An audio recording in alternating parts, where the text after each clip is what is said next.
All right, it's been about a week since our threshing machine adventure, and now we're going to go back to the same place and do it all over again. And I will explain right after this.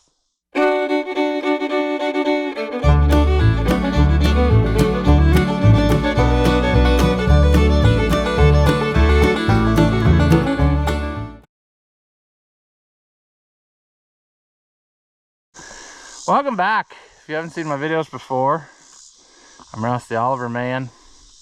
We've got a never-ending list of projects to do, but we keep dragging more stuff home. Partially because when it's a good deal, you got to get it then, because if you don't, it's going to the scrapyard.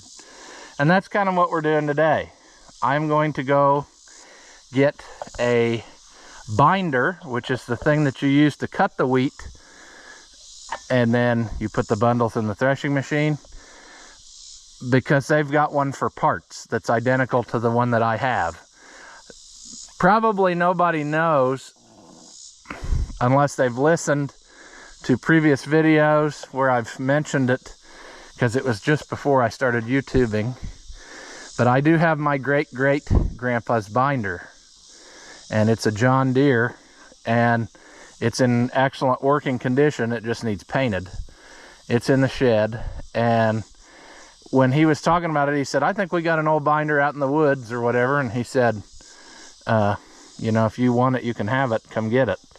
And so the other day when we were there with the threshing machine, we went out and looked at it, and it's just like mine. So perfect thing to have around for parts, because where are you going to find parts for one if you ever needed it? It might as well sit here in the weeds somewhere, as opposed to just, you know, going to waste in the scrapyard and getting cut up in little pieces. So that's what I'm going to do. We're going to hook up the trailer and go out there, and hopefully this will go much simpler than the threshing machine did. First order of business is going to be changing the ball again. That's our lovely bonus we always have. Every trailer has a different size something. And actually, just this very morning, I took back that planter trailer. I got it fixed, and I parked it back out there. And then he came up there, and I said, let me know if I owe you something, because I, you know, ruined it. But I said, I put this board on, and he said, that thing's just fine. He said, I only use that thing for hay, and he said, you don't need all the boards when you do hay. So he said, you don't know a thing. So that was nice. But we're going to take our regular trailer and go get this thing. So hopefully we can get hooked up without incident. Oh. Yes, friends, in case you were wondering, it still is 1,000 degrees. I don't understand what the deal is.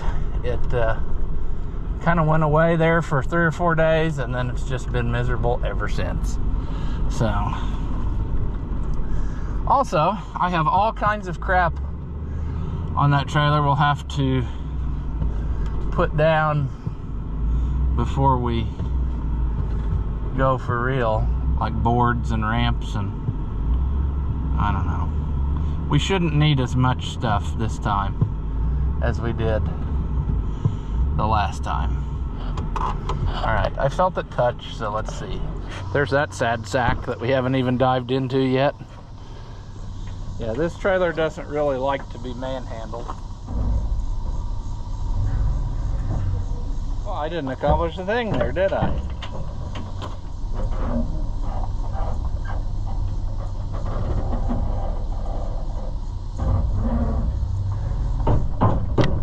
Oh, that was pretty close. Probably should let it roll forward, or see if I can just, there we go. I guess we'll just do the typical thing I do, transfer from one flat surface to another. We'll pull up next to the other trailer and throw off the stuff we don't need. We'll throw off the ramps and all the chunks of my board, but we're going to take back all of the boards that belong to him, because he might want them for something, I don't know.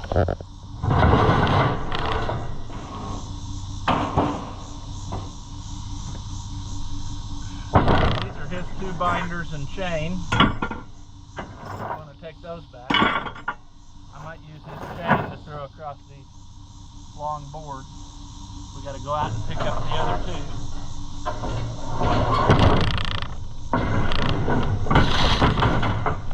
Frames got severely manhandled by that thrashing machine.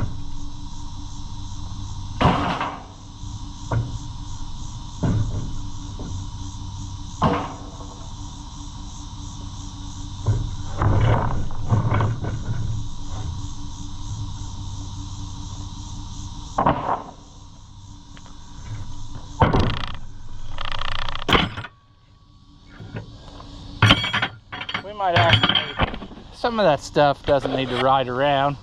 It's parts for that sprayer and everything else, but I don't know. All right,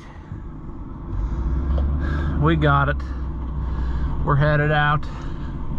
Hopefully we will come back with success once again, but there's so much that can always go wrong. You never want to count your chickens before they hatch. So we'll see what happens. I was trying to decide if that was just hazy looking up there or if it was pouring down rain, and it's pouring down rain we're getting into. I wish it would rain at home. It's getting kind of dry. We've had rain all the way up till this point all spring long, and now we finally reached the point where it's shutting down. But I mean, I'm not freaking out yet, because we've had a lot of years where it's doesn't rain much in August, but it already quits raining in July, and we had a pretty wet July, really. So up until the very end, like the fair time, this was the first year where it never just flat out poured one day of the fair. You know, usually we have extreme heat a couple days, we have a monsoon one day, and then a couple nice days, and this time it was just hot all the time. But I don't know. So anyway, the moral of the story is these guys are lucking out because they're getting a little bit of a shower. That'll do the beans some good and everything. So yeah, maybe it'll keep moving south, I hope, and cover our stuff too. But it's been kind of spotty when people get rain here lately, where it just hits certain places and some places get absolutely nothing, and it can be just, you know, across the road from you. Seems to be the way that it goes. So whatever, we're about halfway there, so we'll see what happens when we get there. No, we're almost there.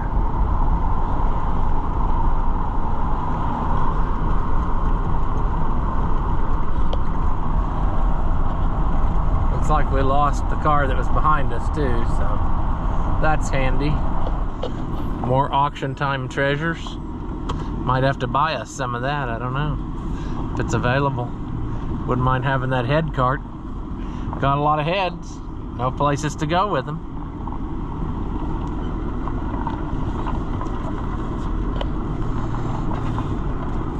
Probably should pay attention what I'm doing.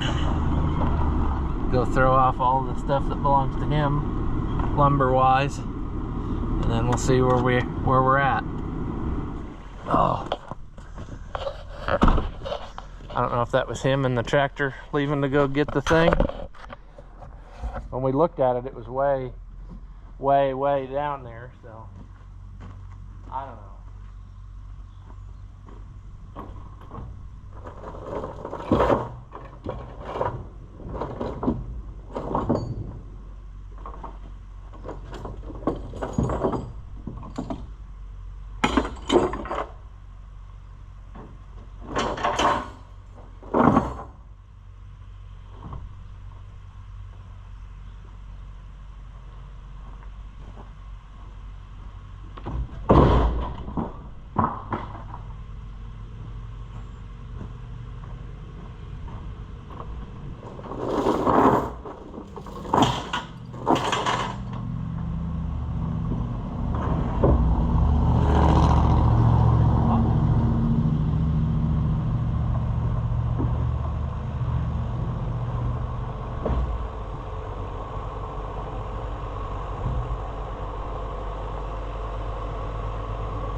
I'd say that was a little bit easier than the threshing machine. It was a pain in the hole. Yeah,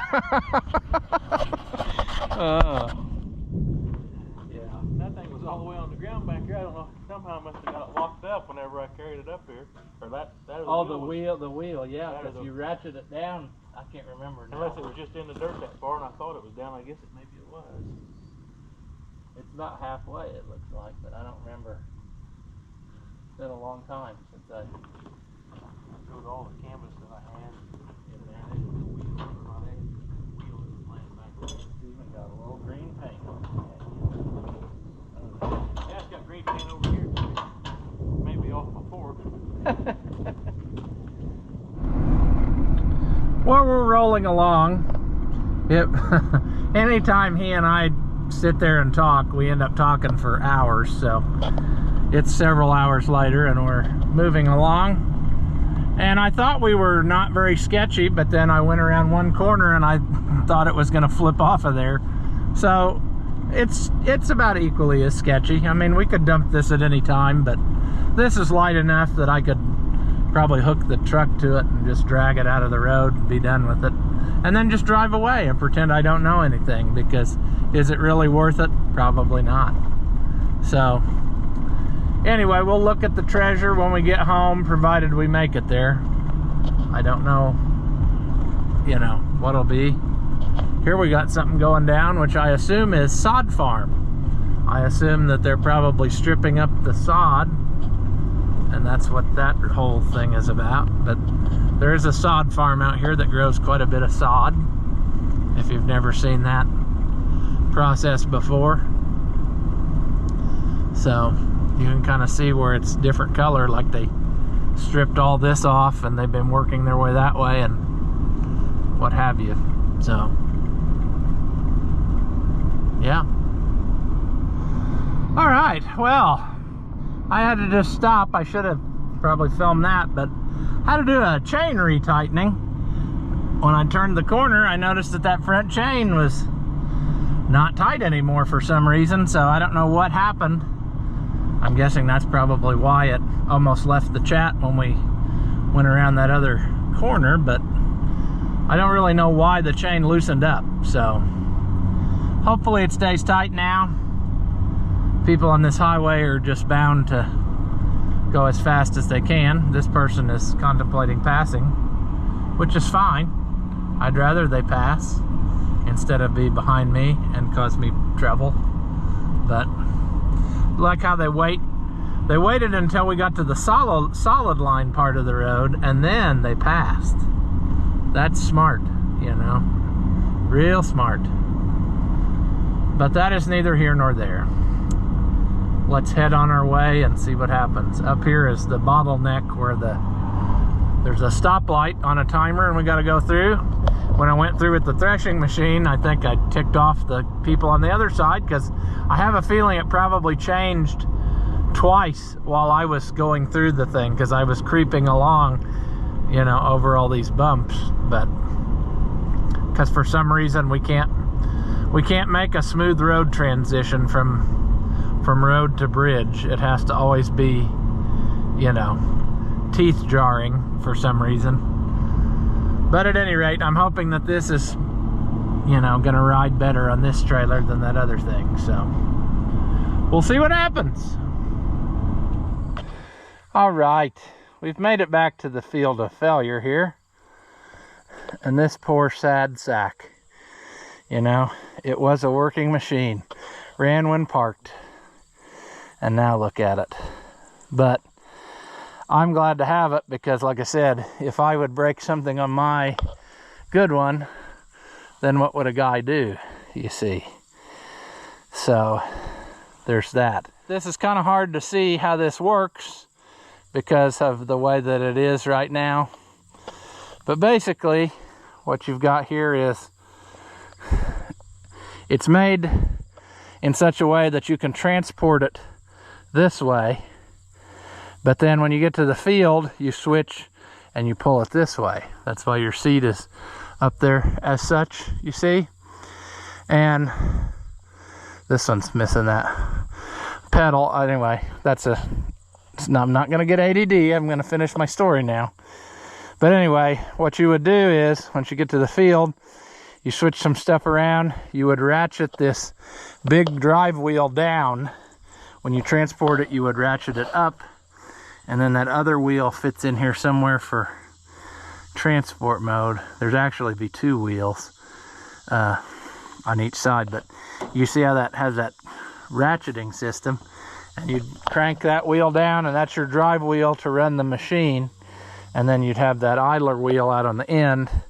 But when you're in transport mode, I'd have to look at my other one because it's in transport mode.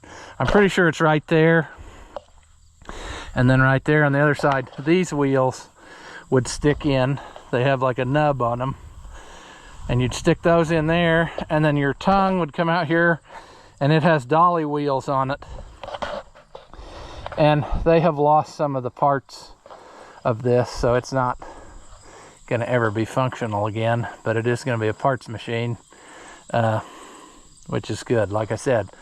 But anyway, you got all your, and I've never run it myself. When we did it out here, another guy sat on it and ran it, and I just pulled him around. But anyway, you'd sit on this seat to run it and have your horses out front, or later they even made tractor binders that you could run from the tractor. What I was talking about earlier, this is like a foot pedal, supposed to be. And on my original one, it was partially broke. And I found another one on the internet, and I bought it.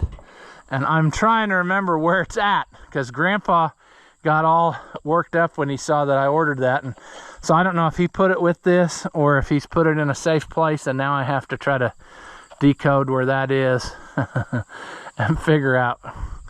I don't know. He would do stuff like that all the time. He actually, I don't know. I've got so much in my brain right now I could get out. But when I bought that other one back, like I said, it sold on the auction for $5 or whatever, and I paid $1,200 and got it back. He was so excited, and I brought it here, and I had it in the shed. Well, then he wasn't satisfied that I had it in the shed good enough, in a good shed or something. So then he thought he was going to move it, and he put it where it's sitting now. And when he backed it in the shed, he bent this one bar. On this one, it's all destroyed too, but he bent that over, and then I don't know. When I said something about it, he got mad and denied it. He was like, "I didn't do that." And I was like, "You did that. You put it in there." It was kind of humorous, but not really, because I paid so much money. But I just would let it go. I mean, stuff like that would happen, and it was just, what do? You just laugh about it, because obviously he was the one who put it in there, so he was the one who did that. But there wasn't no convincing him that really happened that way. But anyway, there, if you can see, is your sickle that cuts the crop, and then it falls down, and then this would have a canvas on it going round and round that just conveyed the crop up here. Then you had canvas up here that conveyed it up here, where it would get, basically, since it would fall like this, your heads would be back, and it would just keep laying it up that way. It would accumulate a good amount here, and then when it was satisfied, it would trip, and it would tie a knot around it, and you'd have a little bundle, and then it would eventually kick it to the ground. As you can see, there's the knotter. And the knotter is exactly the same as on your modern square balers in every way, how it works and the whole deal. And then see, these little fingers would just come around and they'd flip the bundle out. This is all bent up, so it's hard for you to understand how it works. We'll go look at the other one. But anyway, the point is, it was making bundles, and then it would drop it out, and then you take the bundles to the threshing machine, you see. And ours had, at one time, and it doesn't have it now, and I don't know what happened to it. If it didn't sell with it on the auction, or what. But Grandpa kept saying ours had an accumulator like on it, and it would dump like 7, 8, 9 bundles in there, and then dump it to the ground.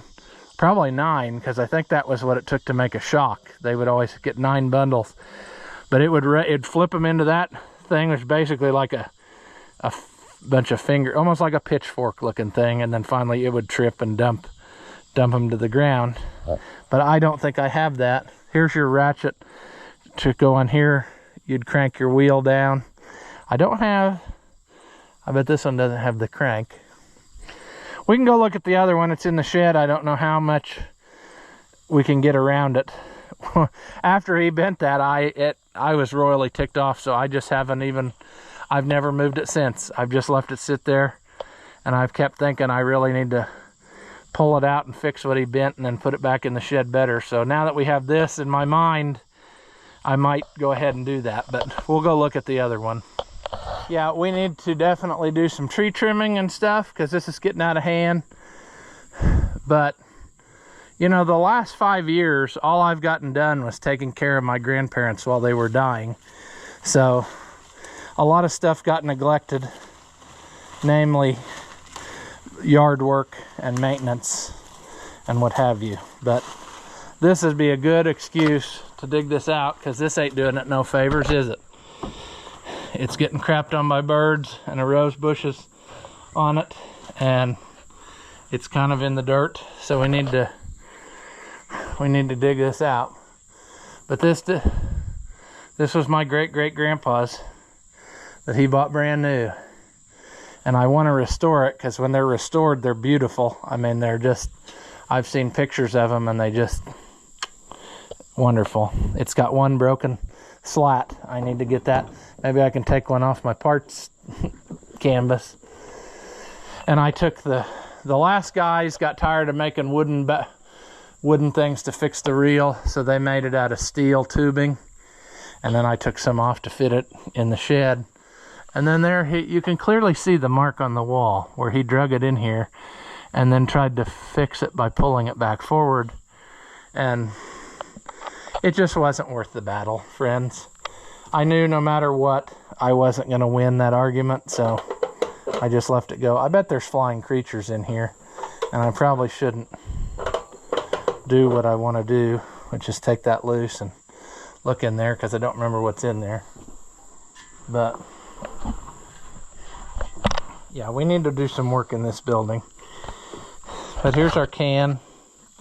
Like I said, there's probably flying creatures in there. Let's leave it alone. That's the flap from one of our canvases. The canvas flaps actually kind of just, they go around with it. But this is how it's supposed to look. It's kind of dark in here. You can't really see, but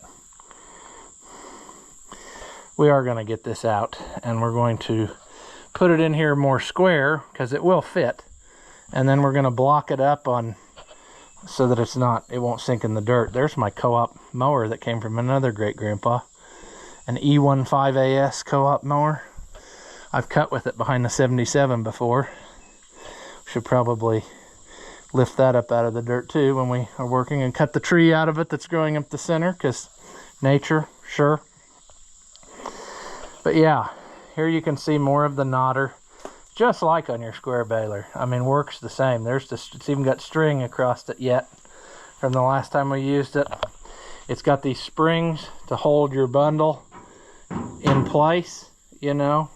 That's their job. They accumulate against there.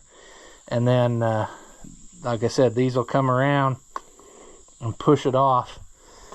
And I don't know, I mean, the last guys, I don't know if they got that accumulator or not, but I mean, that's not important. I'm getting off on a train of thought. I was just looking, see, look, you can see original paint here. A lot of the old Jaime John Deere stuff had red on it. And then the lighting is actually working out here. You can see that it's embossed, and it says John Deere and Moline, Illinois. If that comes through, and it's got a leaping deer. And that is all embossed, like into this metal. And that's pretty cool. I think it says the new, if I remember right. I don't remember what that all says, but that is a slick looking rig when she's painted up. And then I like mechanical things, and these are as mechanical as they get. I mean, the fact that somebody could come up with the idea to make something do this, you know, it's an invention that came out of necessity. We're working hard, we don't want to. Let's make it easier on ourselves. So they came up with a mechanical invention that would do that. And then, I mean, it ties a knot. That's just cool that they could come up with back then in the 1800s to be able to tie a knot with a machine, and they still use it today. You know, the same technology. There's the needle coming up there through there, so it must be, is it in the middle of a tie cycle or something? I don't know. Maybe when you ratchet that down, that goes down. I don't know. It's been a long time since I've had this out. But there's the handle that you use to crank your wheel down. And it obviously, I'm sure the mice have ruined my binder twine by now. But I don't know. I'm wondering, it is in here. Okay, I was just saying, I wonder where that other pedal went. And this wire looks like something that he would have done. And I wonder if this is the new one and he's wired it in there. So we might have to take off running if there's flying creatures. But I spent like $75 on this replacement pedal for that. And then to not even know where it's at anymore. This just looks like his handiwork, because I don't remember this being wired shut for any reason. Flying creatures? No. Nope, that's the one I bought. So he wired it in there so that it wouldn't get lost, and a mouse has built a nest. But that's it. So we will... That's another thing we need to just dive into one day and start restoring it, because it is just so cool, and it is a family piece. And luckily I don't, well, he bent that one too by backing it in here, but that can't be I mean, it can be undone. It's just, it's bent, and it's gonna have to be unbent. Here we go. Is this the accumulator thing? And if so, I don't remember where I found that back. Or did they have it and maybe it's broken and we never used it when we... I bet that's what it was. When we used it, he said, wonder why that accumulator's not here. So it needs a little work, but it's still got some paint on it in places. There you can see more of your actual carriage for pulling it down the road, how that works. You take some of that off when you're cutting, and then this wheel goes to the ground as the end wheel for your head. And then they, in order to make it work better, they did improve it quite a bit. It was getting so flimsy, they welded a frame under it to keep it stiff so that it would cut good, and it doesn't miss a lick now. So that's the trick. If you got one and it's starting to get some age on it, you got to put you another frame on it. Double frame it and it'll work good. But definitely I'm going to pull this out of here and we're going to redo it. It was just one of those things where I couldn't do it while he was still around because it ticked me off so bad, and then I just didn't have time to mess with it because I knew it was under the shed, so it was going to be fine. But now it's time to give it some maintenance and cut out the trees that are growing in my poor buildings. I like old-timey buildings, but I don't like them when they're falling apart. And so I got to get back on the, you know, maintenance type situation that ain't happening. So yeah. Anywho, I got to thank my pal John again, because I mean, he could have just thrown this on a scrap trailer, but it's more valuable here because definitely I might need some pieces off of it. And when I restore that other one, I may definitely use something off of it. You never know what you find, you know, even if it's maybe something on here is better shape than on that one, or maybe, you know what I'm saying. Maybe I want one original bolt or something and it's here and not on the other one. So anyway, that could become a wall hanger, you know. That's kind of neat. So, and this binder actually, his uncle, it came from his uncle. I think he said uncle or great uncle. And they lived out in this neighborhood closer to me. So that would explain maybe why they have this brand, you know, and not like a McCormick Deering or something. Because a lot of these people around here had the same stuff, you know, they shopped at the same store. And the hardware store in Seymour was the John Deere dealer back in these days. And so, like my great-great-grandpa, he had a full line of John Deere tools, which I have most of them. I could go back to horse farming tomorrow if I had to.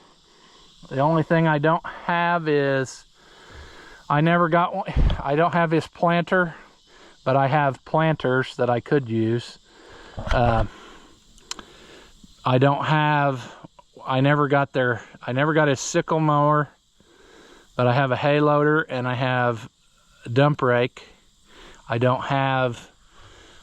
think he had a corn cutter, like one of those rolling stock chopper things.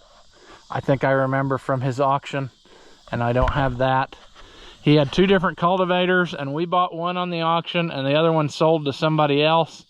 And then Grandpa ended up buying it later because the guy who bought it wanted to cultivate, I think, pickles or something with it.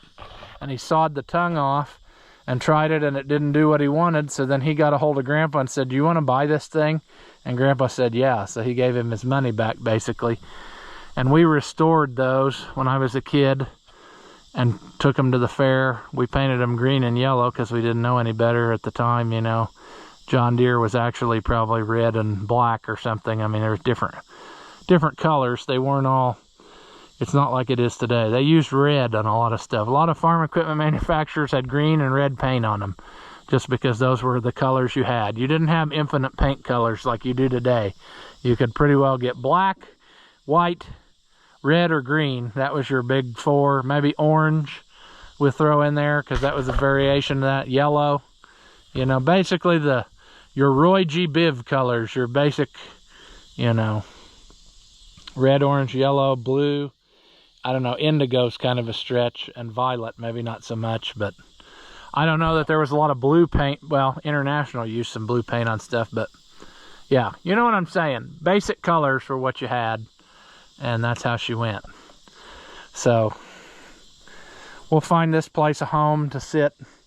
I've got a bunch of those old light poles that everybody probably thinks, why do you keep all those things? You're driving by. Well, for stuff like this, I'll lay them out there and set this on top of it, and then it won't go any farther into the earth. It'll sit on those poles. And that was my thinking behind acquiring those poles, which have never made it to the places that I want to do this idea that I have. We can put this out there. We need to put that 1800A chassis out there on poles. That was my thinking. Because if you don't, it'll descend into the earth before you realize it. And that ain't good for nobody. But I don't know, there's a lot of stuff on here that you probably can't find anywhere else, you know, so like idlers and things. So I have them now for spares, and that's what I was after. Maybe some of these wheels are better than mine, I don't know. But we will discover all those things someday when we get to actually fixing my binder the way that I want it. And then, you know, here's even, I don't know that we'll be able to save that now to the end because they made different ones too, but I was going to say, here's a pattern for your wooden spokes, you know, if we don't want to do box tubing. But if I do it for restoration, I would rather go wood, but for functionality, the box tubing lasts forever. Although if you hit something, something else is going to bend. So, you know what I'm saying. But basically, this was a very complicated machine for its time.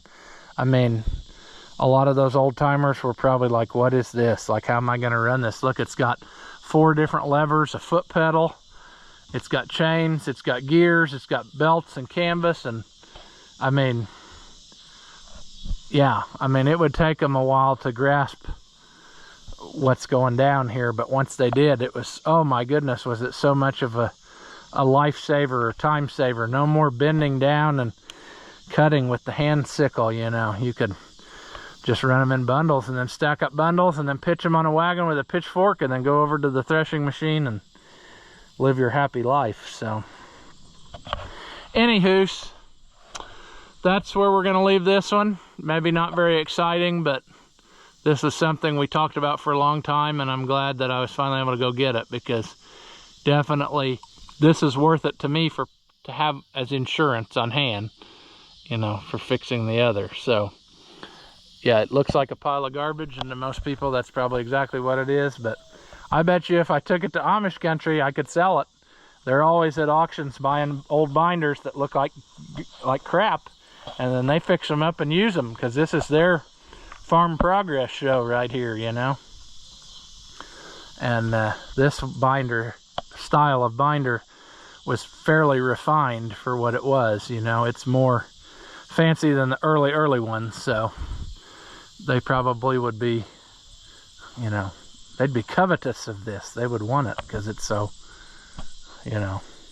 And the guts are here. I mean, basically, yeah, it looks like crap, but all the stuff that's bent is stuff that is lightweight and can be bent, you know, with the exception of maybe this tube here that got hammered pretty hard. But yeah, for what I got in it, which is zero, it's the right price, and it can live a happy life here, you know. Rest in peace. But I guess we'll call this one here.